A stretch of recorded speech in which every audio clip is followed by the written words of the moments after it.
నందమూరి బాలకృష్ణ నెల్లూరు జిల్లా మనుబోలు రోడ్ షోలో ప్రసంగిస్తున్నారు. ఇప్పుడు ఆ కార్యక్రమాన్ని ప్రత్యక్షంగా చూద్దాం. ఆనాడు మీకోసం తన కన్నబిడ్డలు ఆదరిస్తున్న సినిమా పరిశ్రమకు వీడ్కోలు చెప్పి న్యాయం చేయడానికి కోసం ముందుకొచ్చిన తెలుగు సింహం అన్న ఎన్టీఆర్. ఈరోజు చూస్తుంటే అవే పరిస్థితులు కనబడుతున్నాయి మనకి. మరి ఆనాడు బడుగు బలహీన శ్రామిక వర్గాల కోసం, వెనుకబడిన తరగతుల మైనారిటీల కోసం, శ్రామిక వర్గం కోసం తెలుగుదేశం ఎన్నో వినూత్నమైన పథకాలను చేపట్టి అందరి యొక్క ఉన్నతికి, అంటే సామాజికంగా, ఆర్థికంగా అందరి యొక్క ఉన్నతికి ఎంతో కొత్త కొత్త ప్రయోగాలు చేసి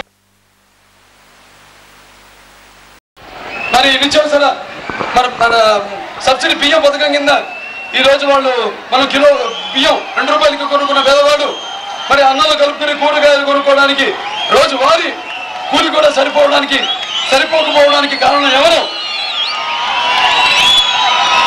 అలాగే ఇటువంటివి ఎన్నెన్నో అక్రమాలకి పాల్పడుతుంది ఈ కాంగ్రెస్ ప్రభుత్వం. చివరికి మీకు ఒక్క సెంటు భూమి కూడా మిగలకుండా చేస్తుంది ఈ కాంగ్రెస్ ప్రభుత్వం. మళ్ళీ ఏ తెలుగుదేశం పార్టీ అయితే ఆనాడు మీరు కిలో బియ్యం 2 రూపాయలకి కొనగలిగారో, ఎలాగైతే ఆడవాళ్ళు ప్రశాంతంగా హాయిగా జీవించగలిగారో, ఎలాగైతే బడుగు బలహీన వర్గాల వాళ్ళు అధికార పీఠాన్ని ఎక్కగలిగారో, మళ్ళీ ఆ పార్టీ గెలిపించే బాధ్యత మీ ప్రతి ఒక్కరిపై ఉంది. మీకు మీ హక్కులను మీరు పొందడానికి, మళ్ళీ రామరాజ్యాన్ని స్థాపించడానికి ఈ రోజు నేను మీ ముందుకు వచ్చాను.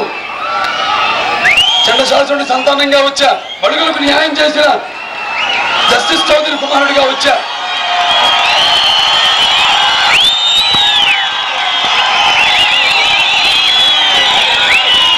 నేరస్తులను గడగడలాడించిన కొండవీటి సింహం కొడుకుగా వచ్చా.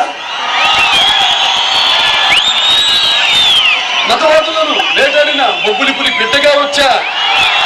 మీకు నేనంతా అడుగడుగులో ఉంటా.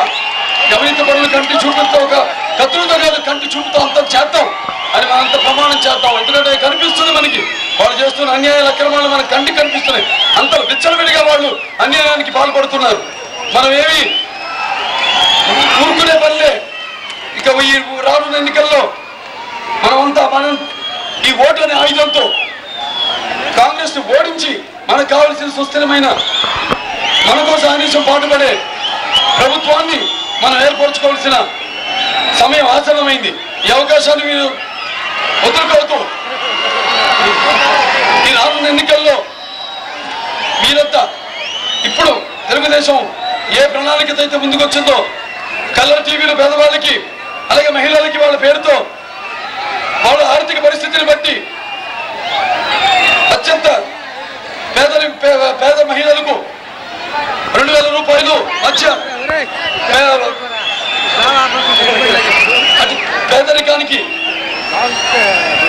ఉన్న ఆడవాడికి 1500 రూపాయలు, అలాగే మధ్య తరగతి ఆర్థికంగా బలహీనపడిన ఆడవాళ్లకు 1000 రూపాయలు ఈనాడు తెలుగుదేశం పార్టీ ప్రకటించింది. చాలా మంది అంటున్నారు, ఏంటి ఎందుకలా ప్రకటిస్తుంది, ఎలా ఇది సాధ్యమని అడుగుతున్నారు. మరి ఆనాడు వంట గ్యాస్ దొరకని పరిస్థితుల్లో, అంటే 10,000 రూపాయలకి ఉన్నప్పుడు మరి ఉచితంగా ఇచ్చింది తెలుగుదేశం ప్రభుత్వం. ఇలాంటివి ఎలా సాధ్యమో ఈనాడు మరి తెలుగుదేశం ప్రభుత్వం చేపట్టిన ఆనాడు పథకాల వల్ల ఈనాడు మన రాష్ట్ర ప్రభుత్వ బడ్జెట్ 1,00,000 కోట్లు దాటింది. ఇదేమి కాంగ్రెస్ వాళ్ళు చేసిన పని కాదు. ఆనాడు తెలుగుదేశం వేసిన విత్తనం, నాటిన విత్తనం ఈరోజు మహావృక్షమై మరి ఈరోజు 1,00,000 కోట్లు దాటిన తర్వాత కూడా మరి ఈ కాంగ్రెస్ ప్రభుత్వం నిత్యావసర వస్తువుల ధరలను క్రమబద్ధీకరణ చేయరా? రౌడీజాన్ని, గుండెలిజాన్ని అంతం చేయరా? రైతుల సమస్యలు తీర్చరా? పంటలు పాడవుతుంటే రైతులకు ఎరువులను అందించరా? బడుగు బలహీన వర్గాలకి చేయూతనివ్వరా? ఇవ్వరు వాళ్ళు. మిమ్మల్ని అమాయకులు చేసి దోచుకోవడమే వాళ్ళ లక్ష్యంగా పెట్టుకున్నారు. ఈ రానున్న ఎన్నికల్లో